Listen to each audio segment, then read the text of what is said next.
मैंने श्रीमद् भगवद गीता तब तक नहीं पढ़ी थी जब तक मुझे ये ज्ञान नहीं हुआ कि हम सब आत्माएं हैं और ये जिंदगी हम आत्माओं के लिए एक इम्तिहान है अपने अंदर से अपने सबसे अच्छे रूप को बाहर निकालने का।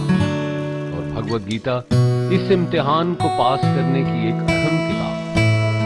भगवद गीता के 18 अध्याय हैं और ये संस्कृत में परमात्मा द्वारा दी गई थी।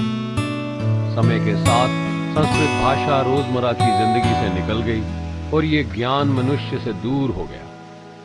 समय समय पर भगवद गीता के साधारण अक्षरों में अनुवाद किया गया।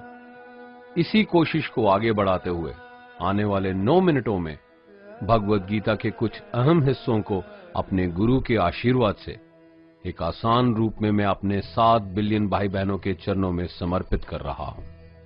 ये ज्ञान परमात्मा ने भगवान कृष्ण के द्वारा सबसे बड़े धर्म युद्ध महाभारत की रणभूमि कुरुक्षेत्र में अर्जुन को कुछ 5000 साल पहले दिया। ये वो वक्त था जब धर्म का बार बार उल्लंघन हुआ, परमात्मा का डर मनुष्य से निकल गया।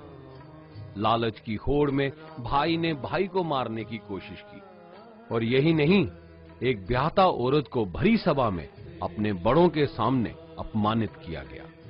इससे पहले कि मनुष्य जाति धर्म युग से निकलकर पूर्ण रूप से कलयुग में जाती, युद्ध की रणभूमि में युद्ध से कुछ पहले परमात्मा ने गीता भगवान कृष्ण के द्वारा मनुष्य जाति के कल्याण के लिए दी। ऐसे ही जैसे कभी तुरा मोसेस को, गॉस्पेल जीसस को और कुरान प्रॉफिट मोहम्मद को दी। गीता, बाइबल, कुरान, तुरा, गुरु ग्रंथ साहिब परमात्मा द्वारा दी गई किताबें हैं जो किसी एक धर्म के लिए नहीं बल्कि पूरी मनुष्य जाति के लिए है, पूरी इंसानियत के लिए है, सब आत्माओं के लिए है। क्योंकि ये आत्मा को परमात्मा के बारे में, उसकी सृष्टि के बारे में और सबसे अहम ये उन कायदों के बारे में समझाती है जिनका आत्मा को मनुष्य के रूप में हर हाल में पालन करना होगा, रक्षा करनी होगी। और इन्हीं कायदों की बुनियाद पे एक आत्मा को शरीर त्यागने के बाद परखा जाएगा और इस परीक्षा से पास होने पे हमेशा के लिए इस जन्म और मृत्यु से मुक्ति मिलेगी। परमात्मा भगवद गीता में कहते हैं कि मैं ही सबकी शुरुआत हूं, मैं शुरू से भी पहले था और सब खत्म होने के बाद भी रहूंगा। सब मुझ में है और मैं सब में हूं। जो भी तुम छू सकते हो, देख सकते हो, चख सकते हो या सुन सकते हो, वो सब मैं हूं। ये नदियां, पहाड़, सूरज, ग्रहण, चांद, सितारे सब मैंने बनाए हैं। मैंने ही भगवान, शैतान, राक्षस और इंसान बनाए। मैं सर्वव्यापी हूं, सब में रहता हूं, सब में मैं हूं, मैं ही हूं। मैं ही ब्रह्मा बन के सब बनाता हूं और रुद्रा बन के सब नष्ट कर देता हूं। मैं ये सृष्टि यूं ही बनाता और तोड़ता रहूंगा ताकि आत्माओं को मौके मिल सके इस जन्म और मृत्यु से एक दिन मोक्ष पाने को, हमेशा के लिए परमात्मा के साथ रहने को। भगवद गीता कहती है कि इस सबसे बड़ी परीक्षा के लिए परमात्मा ने प्रकृति का निर्माण 5 तत्व हवा, अग्नि, जल, पृथ्वी और ईथर से किया, जिन्हें हम छू के, चख के, सूंघ के, देख के समझ सकते हैं। पर खुद परमात्मा इन 5 इंद्रियों की समझ से बाहर है। उन्हें आत्मा इन इंद्रियों से नहीं जान सकती। आत्मा 5 इंद्रियों के साथ वैसे ही है जैसे एक लोहे का रोबोट जिसे अपने बनाने वाले का कोई पता नहीं। अर्जुन को भी परमात्मा का विराट रूप देखने के लिए भगवान कृष्ण ने दिव्य नेत्र दिए। भगवद गीता समझाती है कि आत्मा अजन्मी है, इसे कोई मार नहीं सकता, कोई जला नहीं सकता, डुबा नहीं सकता, काट नहीं सकता। लेकिन आत्मा को परमात्मा के साथ हमेशा रहने के लिए ये परीक्षा रूपी जीवन में बैठना ही पड़ेगा।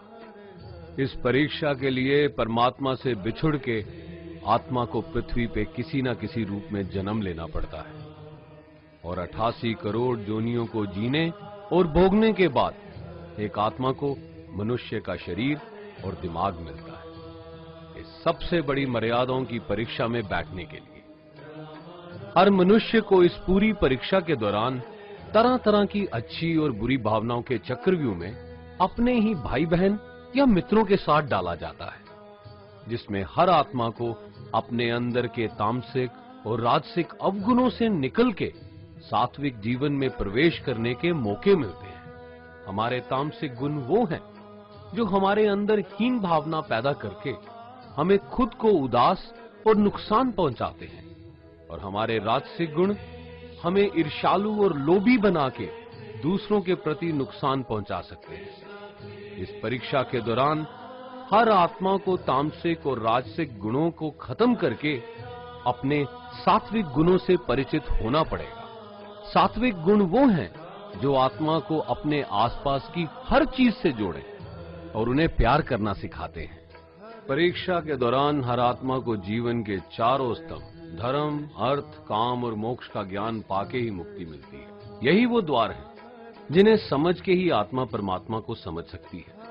पहला द्वार धर्म का है और शेर इसका प्रतीक है। धर्म वही है जो गीता में लिखा हुआ है, वेदों में लिखा हुआ है, गुरु ग्रंथ साहिब, बाइबल या कुरान में लिखा है। धर्म वही है जो धारण किया हुआ है, जिसे आपका दिल मानता है, जैसे झूठ नहीं बोलना, चोरी नहीं करना, भगवान का निरादर नहीं करना, दूसरों को नुकसान नहीं देना, यही सब धर्म है। और हर आत्मा को अपने जीवन काल में हर समय धर्म का पालन करना होगा और उसकी रक्षा करनी होगी। दूसरा द्वार अर्थ का है और घोड़ा इसका प्रतीक है। हर आत्मा अपने हर जीवन काल में अपने पृथ्वी पे होने का अर्थ या मूल कारण समझेगी। इस जिंदगी में भोगने वाली चीजें और रिश्तों का आनंद लेगी। अच्छा बेटा या अच्छी बेटी, अच्छा भाई या अच्छी बहन, अच्छा पति या अच्छी पत्नी बनके हर दुनियावी रिश्ते पर खरी उतरेगी और इस परीक्षा को पास करेगी। तीसरा द्वार काम का है। भगवत गीता समझाती है कि हर मनुष्य के अंदर काम, क्रोध, लोभ, मोह, अहंकार और ईर्ष्या जैसी 6 भावनाएं हमें अपने और दूसरों के प्रति नुकसान पहुंचा सकती हैं। इन भावनाओं को हर मनुष्य को हमेशा अपने नियंत्रण में रखना होगा, क्योंकि इनके बहाव में किया हुआ कोई भी काम हमारे जीवन भर की परेशानी का कारण बन सकता है।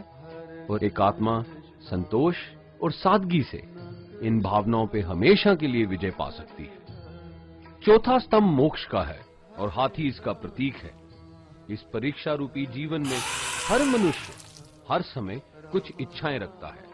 कुछ इच्छाएं एक ही जन्म काल में पूरी हो जाती हैं, पर कुछ अधूरी रह जाती हैं और उनके पूरा होने के लिए आत्मा को वापस पृथ्वी पे आना पड़ता है। भगवत गीता समझाती है कि हमारी इच्छाएं ही मूल कारण हैं हमारे पृथ्वी पे वापस आने का, और अगर हम कोई भी इच्छा ना रखें तो हम इस जीवन और मृत्यु से मुक्त हो सकते हैं। ये द्वार माफी का भी है। जिन्होंने आपके साथ बुरा किया उनको माफ करके और जिनसे आपने बुरा किया उनसे माफी मांग के मुक्ति पाई जा सकती है। जब तक आत्मा इन चारों दरवाजों धर्म, अर्थ, काम और मोक्ष को समझ नहीं लेती, तब तक आत्मा को बार बार इस मनुष्य रूप में आना ही पड़ेगा। परीक्षा का समय खत्म होते ही आत्मा शरीर और अन्य सब वस्तुओं का त्याग कर देती है। जो भी संसार में रहकर बनाया वो अब किसी और का होगा, और आत्मा अपने कर्मों के फैसले के लिए चली जाती है। आत्मा के अच्छे बुरे कर्मों का हिसाब होता है। अपने अच्छे कर्मों के लिए आत्मा कुछ वक्त के लिए स्वर्ग और दुष्कर्मों के लिए नरक में चले जाती है। नरक में आत्मा को अपने पापों के अनुकूल सजाएं मिलती हैं, पर सजा खत्म होने के बाद आत्मा को फिर से एक नया शरीर और नया दिमाग मिलता है इस परीक्षा में फिर से बैठने के लिए। और हर परीक्षा में वही सब फिर दोहराया जाएगा, जिंदगी के 4 स्तंभ धर्म, अर्थ, काम और मोक्ष को समझने के लिए। हर जन्म में अपने कई जन्मों के कर्मों के हिसाब से हर आत्मा को कभी अच्छे और कभी बुरे हालातों से जाना पड़ता है। लेकिन जब तक आत्मा परमात्मा के साथ योग को नहीं समझ लेती, वो मुक्ति नहीं पा सकती। भगवत गीता समझाती है कि मनुष्य अपने शरीर, दिमाग या दिल से भगवान को पा सकता है। शरीर द्वारा किए कर्मों के माध्यम से परमात्मा को पाने को कर्म योग कहते हैं। ऐसे कर्म जो परमात्मा की इच्छा से हों और दूसरों के कल्याण के लिए हों। वाल्मीकि ने रामायण लिख के श्रवण ने अपने माता पिता की सेवा और उन्हें चार धाम की यात्रा करवा के, मदर टेरेसा ने अपने प्यार और सेवा के माध्यम से, और मैडम क्यूरी ने वैज्ञानिक खोज में अपने जीवन का बलिदान देके अपने कर्मों द्वारा परमात्मा को पाया। भगवत गीता समझाती है कि एक आत्मा दिमाग से भी परमात्मा के साथ योग लगा सकती है। इसे राजा योग कहते हैं, क्योंकि दिमाग या मस्तिष्क सब इंद्रियों का राजा है। एक मनुष्य अपनी आस्था, सांस प्रणाली, आसन, अभ्यास, साधना और तपस्या से परमात्मा को इस योग के रास्ते पा लेता है। इस योग को समझने के लिए हमें अपने अंदर की एनर्जीज यानी चक्रा और कुंडलिनी को समझना पड़ेगा। आत्मा मस्तिष्क से मेडिटेशन या ध्यान लगा के परमात्मा के साथ योग लगा सकती है। शंकराचार्य, स्वामी परमहंस, स्वामी विवेकानंद और उनके जैसे कई योगी इस योग के रास्ते परमात्मा के साथ संधि लगा पाए। परमात्मा भगवत गीता में कहते हैं कि अगर किसी आत्मा को धर्म ना भी समझ आए, योग ना भी समझ आए, पर अगर वो मेरी शरण में आ जाए तो मैं उसके सारे पाप माफ कर देता हूं। परमात्मा को ऐसी दिल की गहराइयों से पुकार के पाने को भक्ति योग कहते हैं। चैतन्य महाप्रभु, मीराबाई और भगवान हनुमान इस योग के सबसे बड़े उदाहरण हैं। लेकिन कभी आत्मा अपने होने का मूल कारण भूल के धर्म का उल्लंघन करे या पाप के रास्ते पे निकल जाए तो उसे ठीक करने के लिए परमात्मा खुद किसी रूप में पृथ्वी पे जन्म लेते हैं। आइए श्री भगवत गीता, गुरु ग्रंथ साहिब, तुरा, बाइबल, कुरान या ऐसी किसी भी दीनी किताब को पूरा पढ़ के इस जिंदगी के असली मायने समझें और परमात्मा के साथ योग लगाएं। अगर आपने इसे पसंद किया तो इसे औरों को बांटिए, ताकि सब आत्माएं अपने यहां होने का मूल रूप समझ सकें और इस जन्म और मृत्यु से मुक्ति पाके हमेशा परमात्मा के साथ रह सकें। धन्यवाद।